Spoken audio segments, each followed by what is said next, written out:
rencana pendirian TPST Posko Hijau Lestari ketiga berlokasi di Cikoneng dengan luasan sementara antara 4.000-5.000 meter persegi didesain untuk melakukan pengolahan sampah dengan kapasitas sementara diperkirakan 50 ton sehari, akan diolah menjadi produk-produk dalam konteks sirkular ekonomi sehingga menghasilkan produk-produk baru yang bernilai ekonomi bagus. Pertama dari 50 ton itu desain pokoknya adalah akan ada pre-treatment. Pre-treatment itu menggunakan peralatan yang diotomatisasi sehingga dari konveyor masuk ke mesin MPPS namanya, mesin pemilah pembubur. Itu tidak perlu tangan manusia, otomatis akan terpilah anorganik ke sebelah kiri, organiknya ke sebelah kanan. Plastik dan lain-lain ke sebelah kiri yang densitas rendah, sedangkan organiknya ke kanan. Jadi tidak lagi dibayangkan ada puluhan orang mengambilin sampah ya. Otomatisasi kita akan memilah secara otomatis seperti itu. Lalu otomatis juga yang bagian kanan yang organik itu akan masuk ke mesin dewatering separator, mesin pemeras, sehingga akan keluar otomatis menjadi dua bagian, cair dan padat. Yang cairnya secara otomatis oleh elevasi atau kontur masuk ke digester biogas. Kemudian yang padatnya itu otomatis akan melalui conveyor screw dan diberi heater sehingga mengurangi kadar air untuk masuk ke biochar atau pirulisis, sehingga akan menjadi arang bio. Dalam waktu 5 jam pengolahan sampah ini selesai. Bagian cairnya itu masuk ke digester tadi, akan keluar nantinya adalah biogas, energi, dan kompos nano setelah dinanofikasi. Nah, seperti itulah otomatisasi di pre-treatment.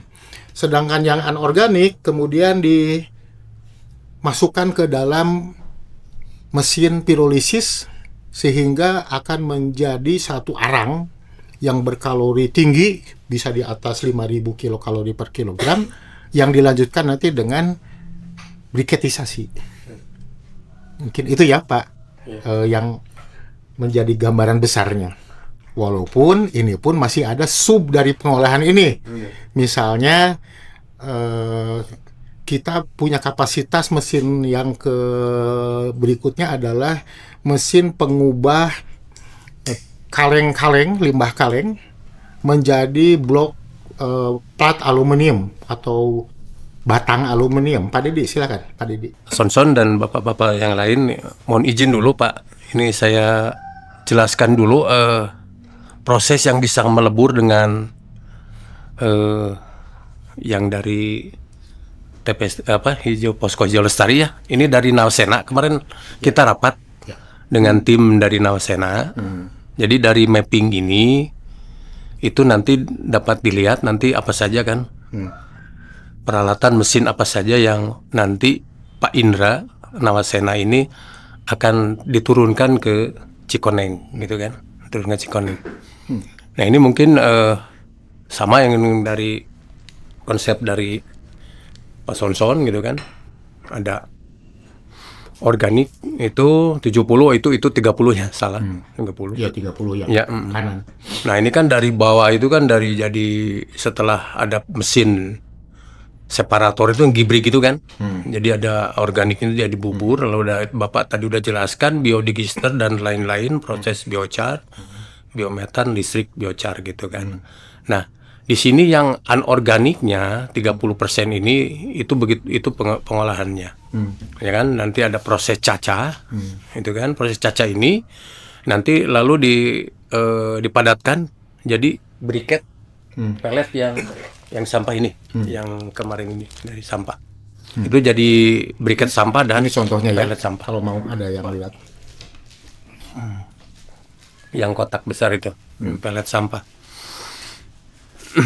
Nah, lalu dari proses pirolisis tadi, itu kan nanti bisa ada jadi BBM atau apa nanti itu Pak Indra itu. Bahkan nanti ban juga nanti ban bisa jadi 80% arang tuh solar atau kualitas tinggi ya kan. Lalu ada proses karbonisasi. Nah yang tadi itu yang videonya itu jadi karbon lalu dipadatkan dari berbagai bentuk ya kan. Nah lalu nanti ke bawahnya itu ada produk turunan. Itu saya masukkan destilasi nilam atau apa aja lah nanti, karena dari Profesor Kerry aja sudah ada permintaan. Profesor Kerry ini Dadan ya? Ya, itu membuat teh dia ya, teh dia dari gulanya itu dari stevia, lalu dari teh hitam itu perlu pengeringan di tehnya gitu kan. Nah lalu ada ke bawah pemulihan material, peleburan aluminium batangan yang seperti ini Pak Maman, yang ini. Yang batangan ini, nah itu itu lumayan ini harganya kilo itu per kilo itu 50.000, bahkan di Tangerang itu sampai 60.000. Nah kalau kita bahannya aja batangan ini, atau nanti ke depannya kita kalau sudah maju ada modal kita bisa bikin matres ya kan, bisa bikin gagang pintu, step motor atau apa. Lalu nanti ke bawahnya itu ada lagi pencucian plastik. Jadi si mesin cuci plastik ini sudah ada di lokasi di Cikoneng, ya kan?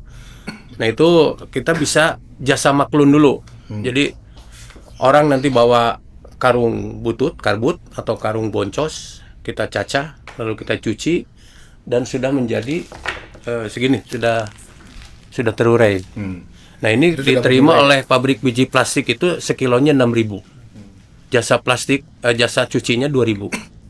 Jasa itunya 2.000. Kalau kita dapat sampah karung plastiknya Rp1.000 per kilo, berarti kan 3.000 ada untung 3.000 gitu. Yang mereka yang jasa maklun cuci. Untuk sementara kita jasa maklun, atau kita punya sumber. Kemarin Pak yang dari Sukabumi itu udah kontak katanya karung butut banyak di sana. Ya tinggal dibawa aja gitu kan. Nah itu penyucian plastik. Nah kedepannya Pak Indra juga akan nurunkan nanti kalau sudah jadi itu PLTU nanti dari bahan dari itu sumber bakarnya beri pelet sampah yang granul, Granul memanaskan boiler. Boiler nanti digerakkan turbin. Ya, itu menarik. Ya, si granulnya ini tidak perlu dicetak jadi briket atau pelet, tapi yang curah itu, yang flap itu curah. Nah itu untuk kebutuhan sendiri, untuk melistriki mesin-mesin yang ada di TPST Cikoneng. Tapi intinya ini saya dari awal sudah langsung jatuh cinta itu dengan konsep itu. Bukan konsep mesin itu, karena itu pertama ada asap, ada uap panas. Itu uap panas itu sangat penting untuk menurunkan biaya destilasi nilam. Kan kita ngomongnya nanti ujungnya di tahapan sirkular ekonomi ini pupuk ke petani, lalu petani masyarakat nanam nilam. Nilamnya kan harus dimasak, didestilasi kan. Itu dengan panas itu. Betul dengan. Jadi kita murah gitu kan. Padahal pada saat yang sama si mesin ini menghasilkan listrik kan gitu kan, untuk menggerakkan dinamo dan elektro. Ini satu lagi belum masuk kata Pak Indra, nanti ada jasa untuk pengeringan. Jadi kita buat suatu oven besar dari energi yang ada di sini, yang muncul dari sini. Karena kita punya energi banyak melimpah ya. Betul. Nanti kita nerima jasa pengeringan. Menurut saya sih kita akan lebih menggunakan kenilam. Nilam itu begini, saya hidup di Garut, mengerti minyak, sereh, akar wangi. Itu orang kaya petani. Itu vertiver ya, penghijauan. Tapi saya lebih ke nilam, karena nilam itu ternyata material yang tidak tergantikan untuk parfum, untuk kosmetik dan lain-lain itu, sama dengan nanti Pak Hadian nanti sesinya. Sehingga itu menurut saya nilam itu juga di petaninya hampir relatif kurang risiko. Kalau saya gerakannya nanam tomat gitu, wah hamanya hama kokot. Tapi kalau nilam kan orang nggak berkepentingan, aman untuk masuk ada pengolahan, harus masuk ke pengolahan kan. Betul. Kita yang punya pengolahan gitu. Betul. Jadi saya kira program Nilam itu menjadi core komoditi kita. Dimanapun TPST Posko Hijau ada, itu Nilam akan hadir. Betul. Karena harga internasionalnya juga bagus. Walaupun hari ini terendah, hanya 700.000 per liter per kilo. Padahal Nilam pernah minyak patchouli oil itu sampai 2 juta per liternya. Nah kalau kita karena kemampuan misalnya bisa stok, tidak usah terburu-buru jual kalau sedang murah, itu kan bisa disimpan di dalam tangki-tangki stainless steel.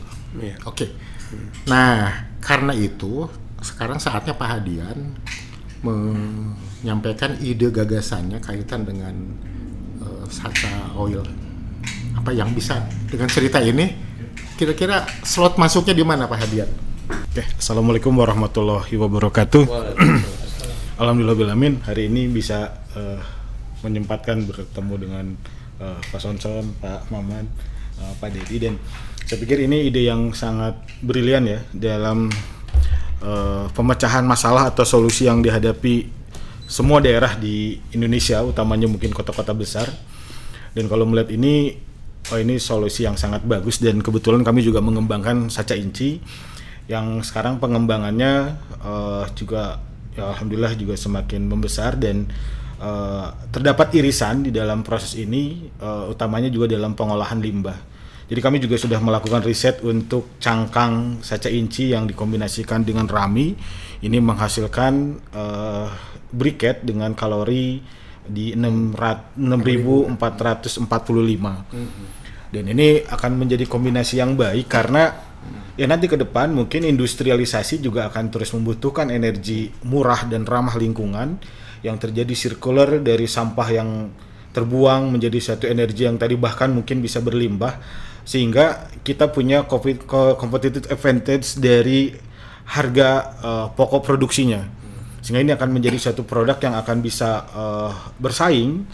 Jadi dan ke depan mungkin hulu hilir dan komersialisasi menjadi penting juga, sehingga nanti mungkin Nilam tidak kita jual dalam bentuk minyak lagi, Wak. Mungkin bisa kita bikin jadi produk-produk akhir, kosmetik, parfum yang bisa kita create sendiri. Itu mimpi masa depan. Ya, itu dan di Sacha Inci kita sudah mulai itu. Jadi nilai minyak itu semakin, dulu kami pernah ekspor ke Malaysia dalam bentuk raw material kacang coklat dan kacang putih. Tapi seperti biasa kalau harganya masih raw material lebih rendah, dan hari ini kami bikin minyak bahan baku kosmetik yang dan bahkan kosmetiknya, sehingga nilai dari setiap mililiternya itu menjadi lebih mahal. Dan ini yang kita create secara bersama-sama marketnya. Jadi kemarin waktu di TPST yang di Langonsari itu, ini berpikir juga kemarin ini udah bikin pupuk kompos nano, yang saya pikir kebutuhan kami juga di Sacha ini berdasarkan hitungan perencanaan ini membutuhkan sekitar 600 hektar, karena budidaya. Jadi ini pupuk ini juga atau kompos nanti itu butuh channel market yang bisa kita masuki, dan kami berharap juga memang kami sudah coba kemarin, kami sudah beli juga pupuk nanonya, kompos nanonya yang sedang akan kami coba di tanaman Sacha Inci. Tetapi juga tadi ada Nilam, Sacha Inci, dan kami juga mengembangkan nanti ke depan komoditi yang memang mempunyai nilai tinggi gitu. Jadi tidak perlu space besar tapi nilai ekonominya tinggi. Kami menggunakan asitaba, dan kemarin ngeliat lidah buaya jumbo. Kemarin kami sudah ketemu dengan beberapa pebisnis kosmetik yang ternyata masih membutuhkan juga lidah buaya, Pak. Tapi dalam bentuk serbuk. Jadi ini kami juga memikirkan itu. Kami sudah beli bibit kemarin, dan nanti mungkin akan coba kami perbanyak untuk riset kami untuk dia menjadi bahan baku kosmetik lagi. Karena kebutuhan untuk kosmetik itu sangat besar. Nah ini yang nanti secara bersama-sama ekosistem ini terus menggabungkan diri kulturasi ya, dari yang Sacha Inci, dari briket sampah ini menjadi satu ekosistem bisnis yang multi efek yang saya lihat, karena nanti ketika hilir ini jalan, hulu itu pasti bergerak. Sehingga kebutuhan kami dari mulai hulu paling dasar adalah petani, dan juga tadi sampah ini yang menjadi output masyarakat tapi juga masih masalah. Ini akan menjadi penyelesaian secara bersama-sama dan menciptakan ekonomi, dan mandiri energi itu bukan hal yang mustahil bisa diwujudkan. Tadi misalkan karbon trading ya, karbon kredit untuk dihasilkan dari beberapa tanaman yang memang mungkin alat ukurnya sekarang sudah ada. Kemarin kita ke Kideko itu ngasih tahu bahwa itu sudah ada alat ukur yang hitung karbon kredit, kalau pohon sekian itu mereka sudah ada. Cuman kan belum ketemu. Nggak, kemarin mereka mau ke Bandung tapi ada demo kemarin. Tools atau ada toolsnya mereka itu, ada cara ngitungnya gitu. Itu dari Singapura kalau mereka itu.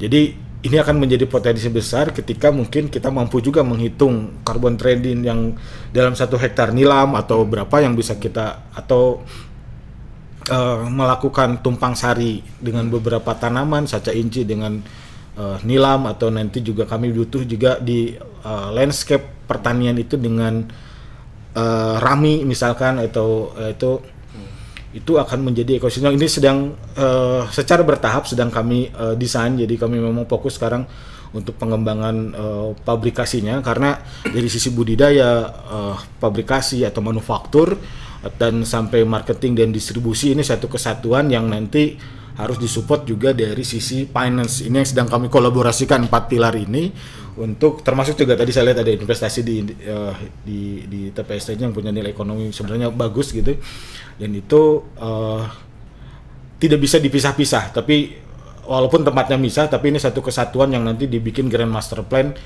sampai di ujungnya tadi produk akhir yang punya nilai tinggi. Kenapa kami juga mengembangkan dari sisi kosmetik dan utamanya bahan baku, karena 90% bahan baku kosmetik kita masih impor.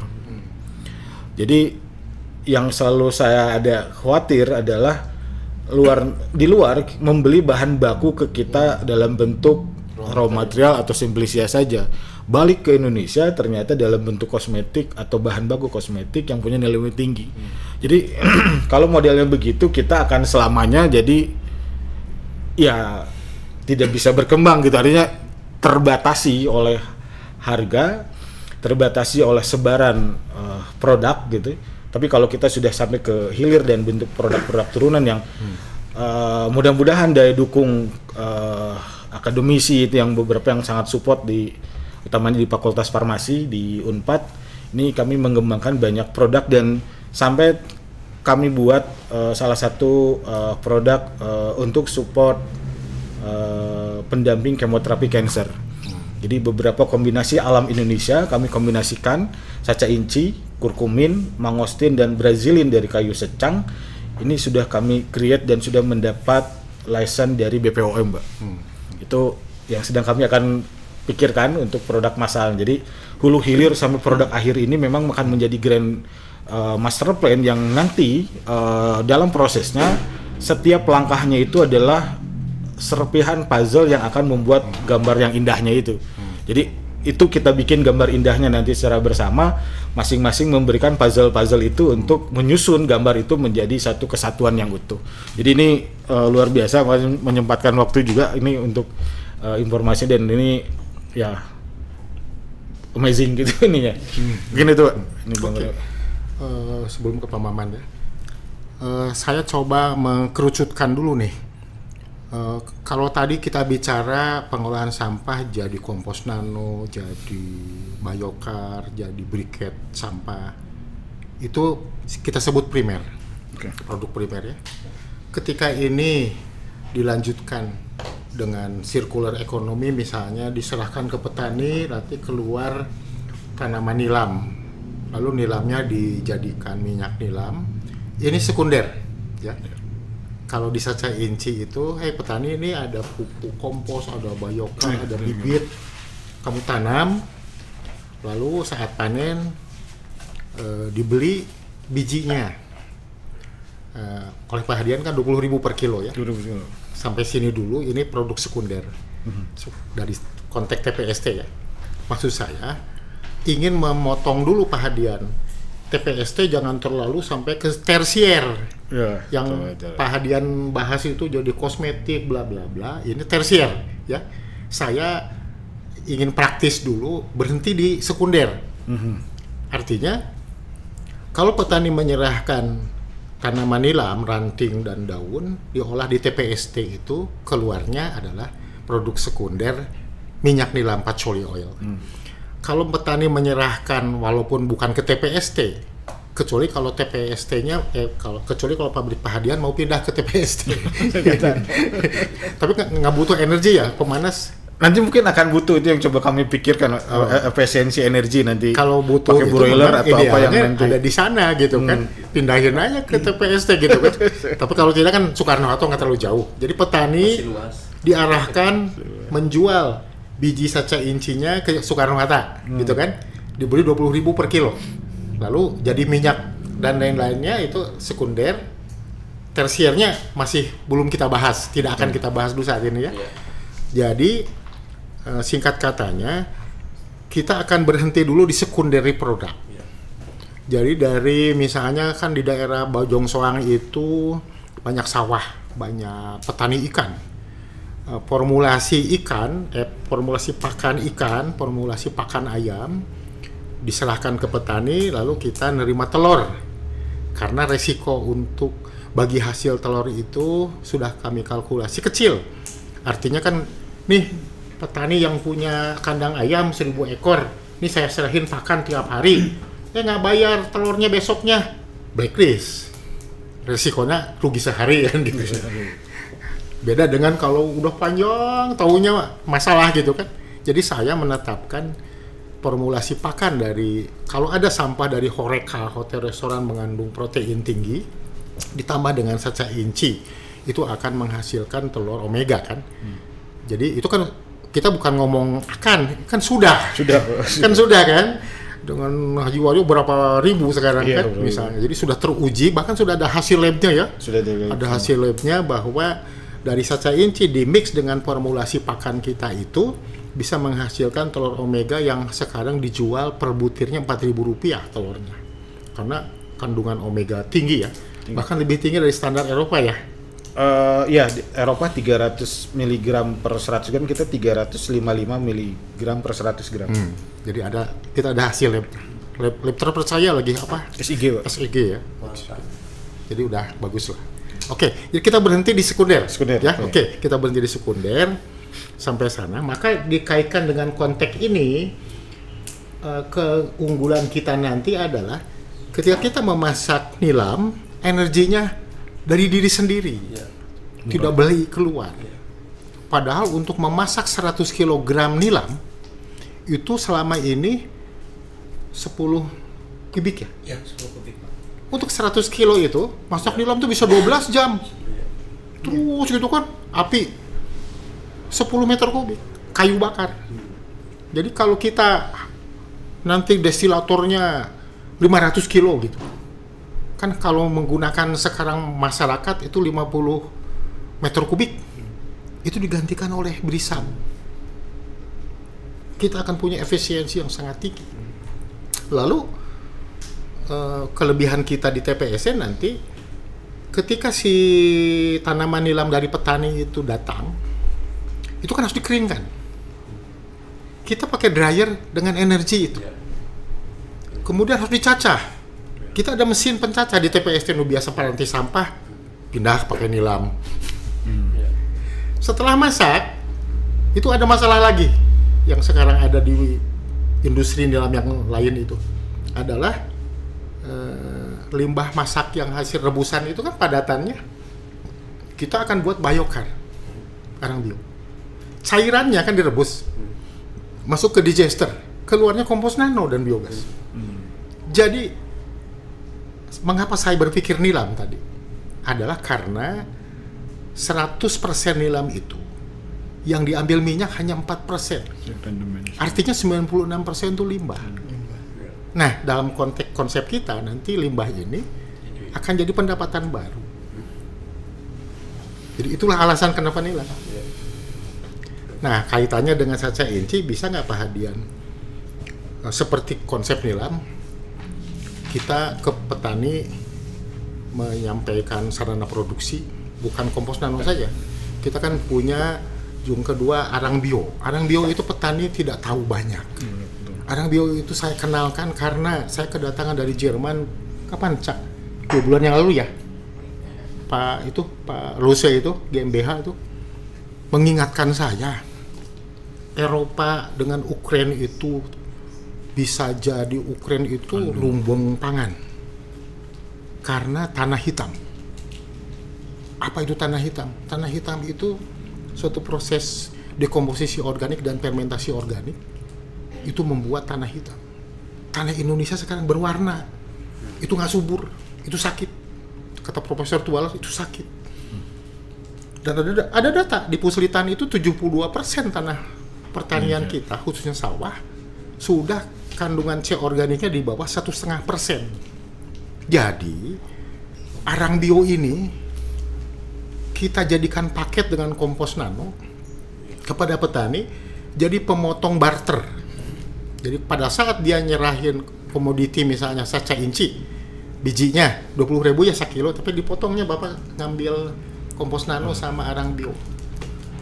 Arang bio itu bukan pupuk. Mengapa kami memilih arang bio dan bukan pupuk? Supaya tidak terkena aturan izin edar yang ribet di Indonesia. Ketika petani di tengah-tengah sudah nanam, lalu suka ada keluhan kan, Pak, biaya hidup. Oh, biaya hidup tuh untuk beli beras ya, sama beli telur, sama beli ikan ada. Kan ada kita punya program gitu. Itu maksudnya. Jadi kita ingin menghabiskan hasil TPST itu setiap hari. Kalau padi pahadian butuh 600 hektar, nilam itu. Kalau satu hari kita desain masak 2 ton kering. 2 ton kering itu kalau dengan paek itu 100 kg ya. Itu butuh 10 kilo bahan bakar ya. Atau 1 ton kering itu butuh dukungan 360 hektar. Jadi mari kita berpikir di next selanjutnya ya adalah desain inti plasma. Bangga Pak menyampaikan pendapat kritik. Saya awam, jadi lebih kepada pertanyaan Pak Dedi. Tadi disampaikan bahwa ada produk jasa panas ya, udah apa namanya pemanasan ya. Itu pengeringan. Nah yang ingin saya tanya, sudah kandungan daripada udara panasnya itu beracun tidak? Itu satu ya. Terus kedua, andai kata tidak beracun, layak untuk dijadikan pemanas untuk makanan, misalnya selai pisang gitu ya, misal seperti itu, atau pengering kacang-kacangan ya. Sebentar itu dulu Pak. Enggak, ya. Jadi seandainya kalau kita pakai briket sampah atau pellet sampah itu Pak, tidak pembakaran langsung, tapi kayak heat exchanger gitu kan, ya. Jadi memang briket atau pellet sampah ini pernah kita uji oleh laboratorium lingkungan yang PDAM, itu baku mutu emisinya di bawah yang sudah ditentukan oleh Kementerian LH gitu. Itu. Dan kita pun di proses pemilahannya itu dari awal itu yang anorganiknya itu supaya jangan lolos yang B3 gitu. Jadi dari awal B3 kita PPC juga nggak boleh. Ya, itu disisihkan dulu. Atau kalau mau kita pakai yang pellet yang full dari biomasa gitu kan. Ya. Dari biomasa. Nanti kalau seperti tadi kan ada limbah ya Pak ya, ada limbah kayak apa itu yang dari hasil selari ya. Organik itu bisa di mix dengan proses pemadatan dengan full 100% dari biomasa gitu kan. Tadi kan ada sodas gitu kan. Itu kalau dijadikan arang, atau yang sodas dijadikan pelet kayu gitu kan. Atau kita juga buat dari pelet sayuran, pelet rumput, itu bisa jadi energi. Dengan bantuan nanti kita ada aditif R4 yang TPST nanti produksi ya TPST dapat izin lah dari PT Nawasena. Itu yang mungkin rencananya untuk Ada kebutuhan besar ini di masyarakat. ya Jadi untuk memperpanjang umur hasil panen, itu seperti Gabah. petani jahe gitu ya. Hmm. Jahe, jadi pada saat panen itu membutuhkan lahan luas untuk menjemur. Iya betul. Nah, seperti itu. Jadi sejauh mana pengaruh daripada jasa pemanasan seperti itu ya, Iya. terhadap perubahan nilai daripada Komoditi ya. komoditi yang pengambil jasa. Iya. Kan saca inci juga butuh pengeringan pada saat hasil panen. Iya, Pak, menurunkan kadar air sampai Dari macam-macam petani kalau lagi musim hujan, tapi standar kami itu maksimal 12%. butuh besar itu. Jadi HE itu tidak berbahaya di Gambung pengolahan teh itu Pak. HE itu heat exchanger. Jadi kalau ini media drying gitu, api itu tidak berhubungan dengan media Iya. ini, dihalangi Hawa. dulu oleh Iya. besi. Hawa panas. Jadi nanti hanya ada blower, jadi hanya udara panasnya. Jadi si apinya tuh nggak masuk. Iya. Jadi hanya memanaskan pipa gampang kan? Iya, pipa. Memanaskan pipa lalu di blowing ke sini. Nah panasnya ini ke sini. Jadi seperti open. Ya, Iya. jadi untuk apapun ini aman karena tidak bersentuhan dengan api. Api mah ke cerobong lain, nanti ada cerobong keluarnya ke sini. Tidak masuk ke media drying pengeringan. Jadi bisa. Yang sedang saya pikirkan nanti kan urusannya kalau tadi ada statement membuat jasa pengeringan. Kita juga yang namanya hasil panen nila itu harus dikeringkan di bawah berapa ya, lupa saya 15% kalau salah, untuk bisa dimasak. Iya. Kemudian tadi saca inci juga kan butuh. Jadi memang drying ini harus ada di Iya. dalam TPST. Tinggal masalahnya tadi ide Pak Maman untuk mengeringkan komoditi masyarakat. Lihat ya kemampuan kapasitas gitu Iya. nanti kan kita umumkan kalau ada kelebihan kapasitas misal, Iya. baru kita umumkan. Tetap Saya potong sedikit menyetir kayak gini. Saya concern terhadap masalah sampah di perkotaan, ya. Yang banyak sampah yang didatangkan ke kota dari perdesaan, yang sebenarnya sampah sia-sia gitu, sampah pertanian. Nah, jadi ini juga saya diingatkan 35 tahun yang lalu kita bicara kawasan pertanian maju, Pak Sonson, ingat ya Pak Son ya. Jadi terjawabnya ini 35 tahun kemudian ya. 35 tahun kemudian. Jadi teknologi pasca panen salah satunya juga adalah mengolah sampah pertanian. Ya. Iya. Nah, salah satunya ya energi. En- Energi yang tadi disampaikan. Jadi agar tidak ada yang terbuang sia-sia gitu. Iya. Ya. Seperti jagung, ya. Sampah pertanian besar. Ya. Padahal ketika diurut nggak ada limbah sama sekali gitu. Ya.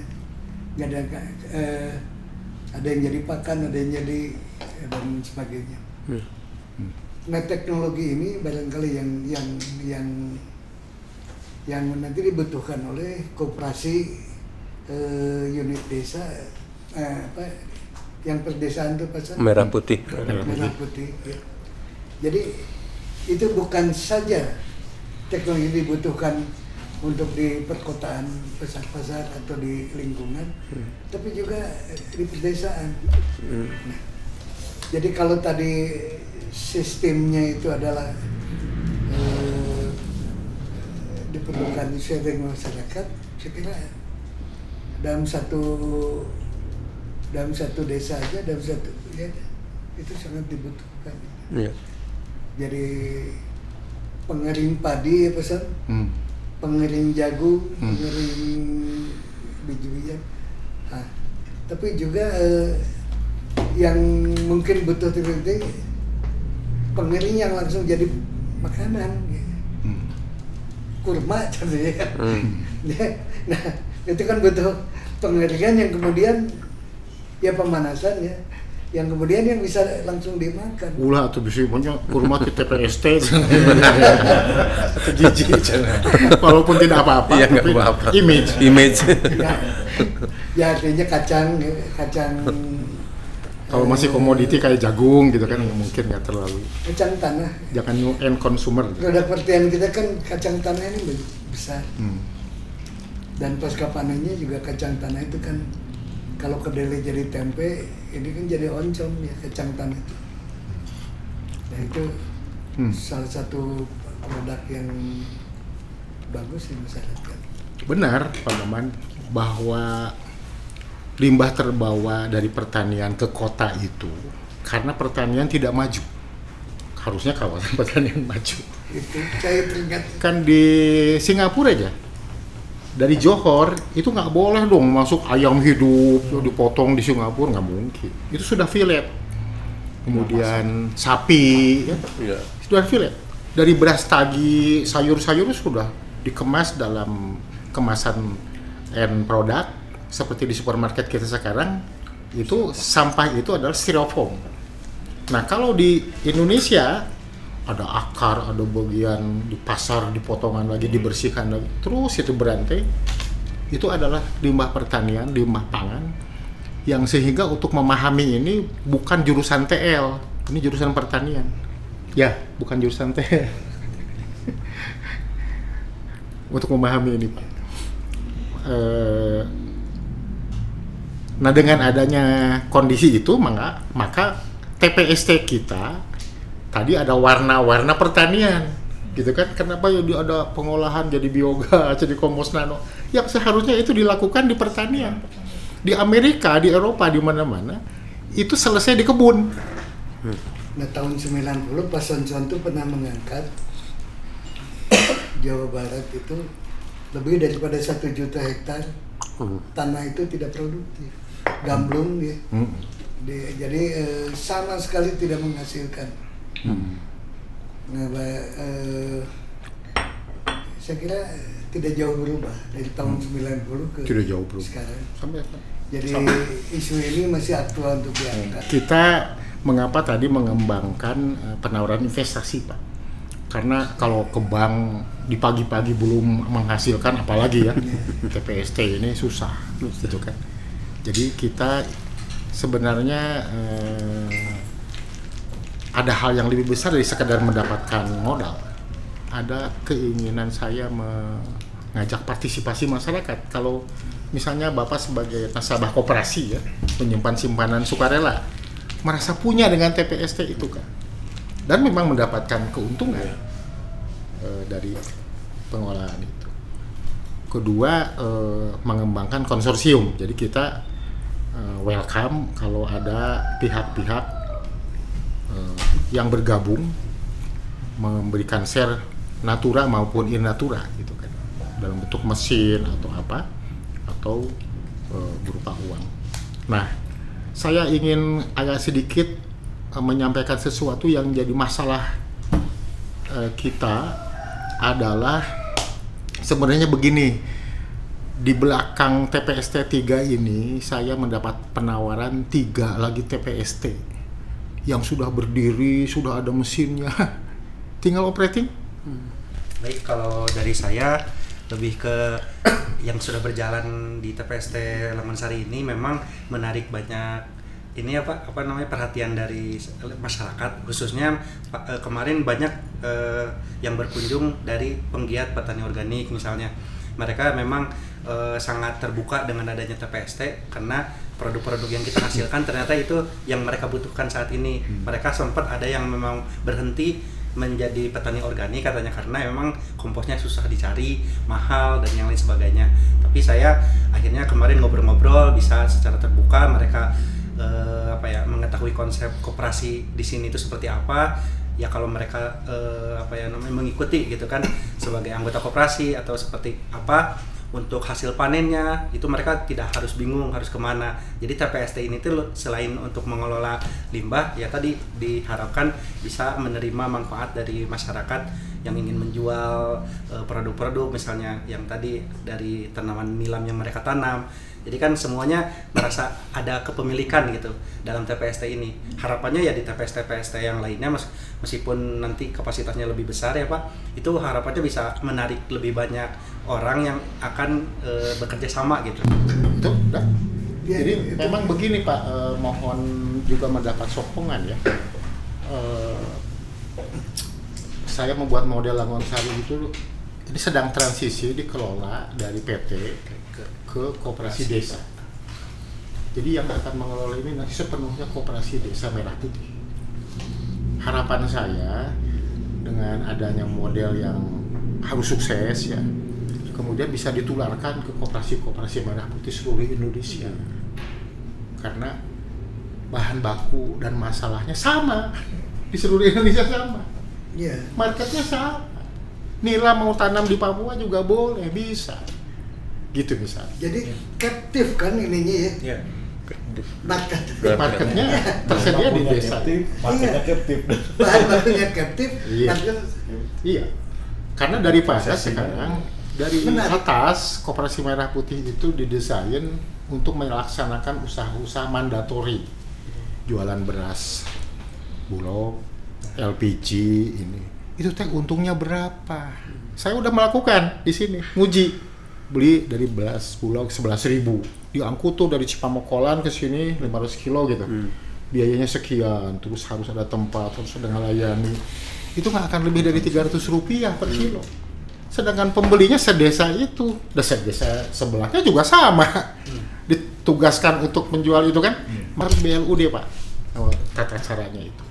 Jadi saya sekarang sedang membuat publikasi mekanisme pengelolaan sampah kabupaten kota itu adalah wali kota, bupati membentuk di SOTK-nya itu BLUD atau minimal UPT ya, unit pelaksana teknis, sehingga bisa punya kemandirian di dalam mengelola dana retribusi persampahan khususnya dari kawasan komersial dulu. Jadi nggak usah seluruh sampah satu kabupaten. Kawasan komersial itu ada aturan di atasnya, pasal 13 Undang-Undang Nomor 18 Tahun 2008 bahwa kawasan komersial, rumah sakit, hotel, restoran, termasuk rumah sakit, mall, kawasan niaga, pabrik, itu wajib mengelola sampahnya sendiri, bahasanya begitu, undang-undangnya itu. Nah, artinya kalau dia tidak melakukannya, ditawarin oleh BLUD ini, Pak. Saya olah di TPST ini, bayar ya 600.000. Ke TPST bayar 350.000. Jadi BLUD punya margin. Dari 600.000 ke 350.000, kan wajar dia naikin ongkos angkut dan lain-lain ya. Itu kenal baik, udah kesini beberapa kali. Pak, kita ingin ada kabupaten juga seperti Kota Bandung membuat BLUD. Iya. Bapak yang menarik dari mall dari mana, serahkan ke kami 350.000. Selebihnya urusan Bapak. Gitu. Maka kita akan punya keterjaminan setiap hari 50 ton datang. Gitu ya. Menurut saya mekanisme ini kalau diterapkan di seluruh Indonesia akan turut menjawab solusi itu. Konsep kita adalah itu bisnis to bisnis. Bayar 600.000 ya karena memang wajib dia bayar 600.000 dan tidak ada sumbangan APBD Pak. Di konsep kita tidak ada. Jadi menurut saya seharusnya mekanisme ini diterima oleh bupati dan wali kota karena tidak membebani APBD. Tidak membebani. Kita hanya meminta satu mekanisme pengolahan sampah yang dilakukan oleh pengusaha swasta, koperasi, BUMD lah, gitu ya. Silahkan berkonsorsium atau tidak. Ini atau apalagi lebih mulia lagi kalau ini adalah Kopdes Merah Putih. Itu lebih baik lagi. Mengapa sih saya nyebut Kopdes Merah Putih? Karena dia punya anggota koperasi. Kalau hasilnya adalah pupuk ini, kalau ini PT kan nggak jual ke sini, ke petani kan? Karena ini Kopdes, pupuk dan lain-lain itu bukan menjual, memindahkan saja ke anggota. Mengapa harus Kopdes? Kenapa harus merah putih? Karena merah putih harusnya punya fasilitas kredit murah 6% tanpa agunan, karena agunannya adalah anggaran desa. Kecuali kalau macet, anggaran desa nu disita. Tapi kan anggaran desa mah untuk seluruh warga desa. Kalau ini mah misalnya kepentingannya hanya anggota koperasi. Kalau anggota koperasi adalah seluruh warga desa, nggak masalah, sama aja kan.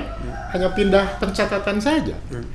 Jadi itulah saya ingin sekaligus menjelaskan konsep kenapa harus Kopdes merah putih atau koperasi kelurahan merah putih. Kenapa mekanismenya ada BLUD, dan di beberapa daerah sudah ada BLUD persampahan. Ini saya kira permohonan ini akan bisa direspon ya oleh pemerintah.